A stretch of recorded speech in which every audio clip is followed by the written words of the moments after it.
আসসালামু আলাইকুম। আগামী ফেব্রুয়ারিতে যে নির্বাচনটি অবৈধ ফ্যাসিস্ট ইউনূস অনুষ্ঠিত করতে যাচ্ছেন, এটি সম্পূর্ণরূপে একটি পাতা ফাঁদ।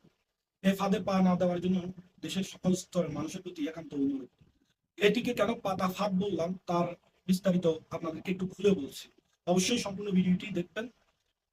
আপনারা দেখুন, একটি জাতীয় নির্বাচন অনুষ্ঠিত করতে যাচ্ছেন এই অবৈধ ফ্যাসিস্ট ইউনূস। সেই নির্বাচনে একটি দেশের বৃহত্তর অংশ ভোটারকে সে নির্বাচন থেকে বাইরে রাখছে।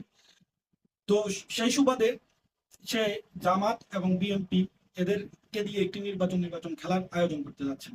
ভালো কথা, তুমি নির্বাচন করো, কিন্তু এই নির্বাচনের মধ্যে ইউনূস সুপরিকল্পিতভাবে গণভোটের আয়োজনটি করেছেন।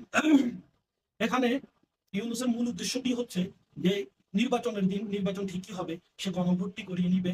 করানোর পর দুপুর কিংবা বিকেলের দিকে সে তার এজেন্ডা দলগুলো, যেমন জামাত, এনসিপি কিংবা এই যে সকল এবি পার্টি, হেফাজত কিংবা অন্যান্য দলগুলোকে, সে ওই দলগুলোকে বলবে যে তোমরা নির্বাচন বর্জন করো।